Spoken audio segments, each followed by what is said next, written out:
The last 4 years, you saw a complete shift in the way policymaking was approached. It was no longer about what's best for Washington, D.C., or the elites or the media.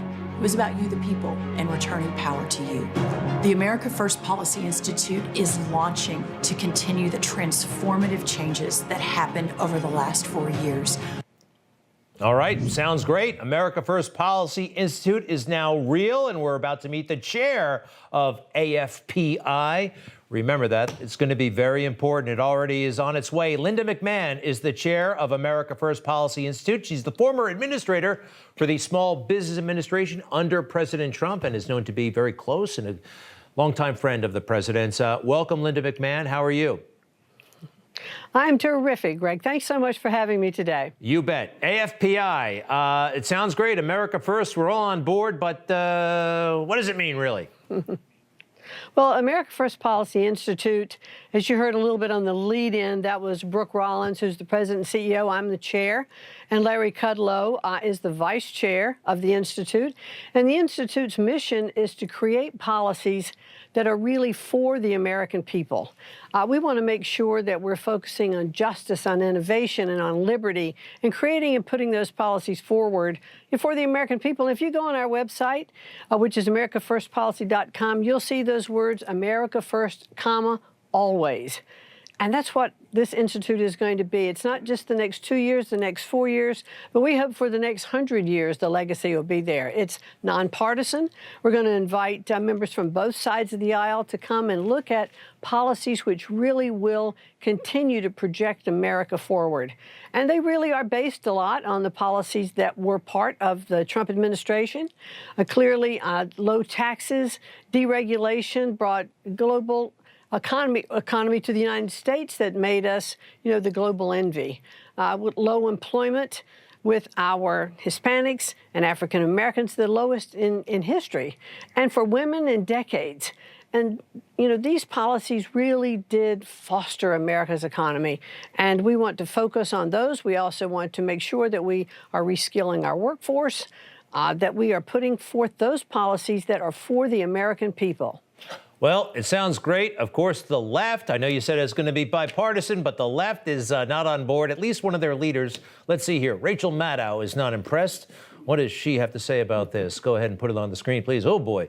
Why in the world would Team Trump need a policy institute? The America First Policy Institute may soon have tens of millions of dollars, but I haven't the foggiest idea what its staffers will do all day. That doesn't sound very nice at all. But what will be the day-to-day focus? Is it it will be getting Congress to do things? Is it going to be getting the word out, awareness, day-to-day? What do we want to happen? It's all of those things. Clearly this is an institute that does research, will create white papers, do all of those things.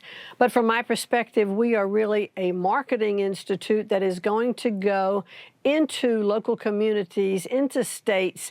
We also will be in federal Congress talking to members of both sides of the aisle, as I said, but we are going to focus on local, because that is where politics really is the strongest, is local. This is not really a political organization, but we want to put those policies forward that will help states, local communities. We want to really foster the American dream because it is so important.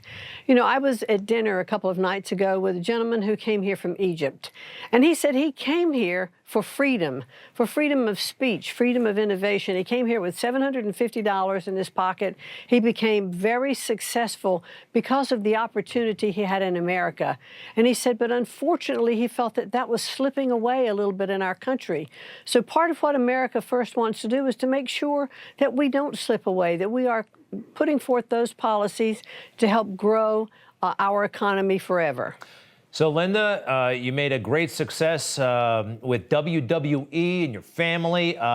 And one thing that I think Donald Trump, it really helped him get in touch with America. He lived on Fifth Avenue, but WWE, he embraced it. WWE embraced him, the fans, and he was great at it. I want everybody to take a quick look at this, if you don't mind.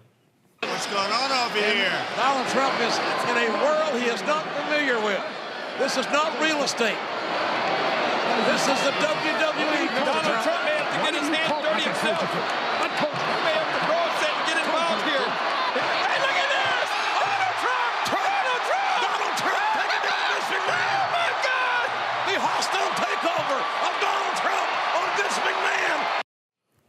You know, when he did that, I thought it was brilliant. It showed you how willing he is to mix it up with the people.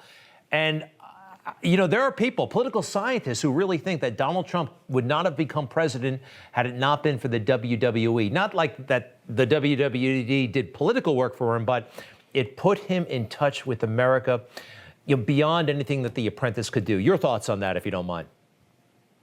Well, I think that what President Trump's policies were, and he really saw it from the very beginning, it was putting America first, the people in our country, the forgotten people.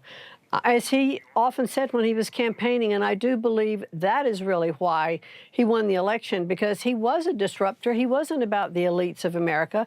He wanted to reduce taxes. He wanted to increase manufacturing in our country, put our workers back to work, really grow our economy and the status of where we were in the world. And honestly, that's what got him elected.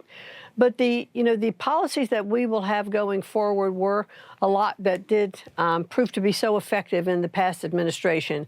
Educational policies, deregulation, reducing taxes, making sure that our southern border was strong and safe and secure, making sure we had strong defense for our country. But it was always about the American people first. And that's what's going to put America First Policy Institute forward, and that's what will keep our country really safe and strong. Okay, and maybe Donald Trump and you back in the White House, we'll see. Thank you very much. Linda McMahon, chair of America First Policy Institute. You bet. Take care, and we'll be right back.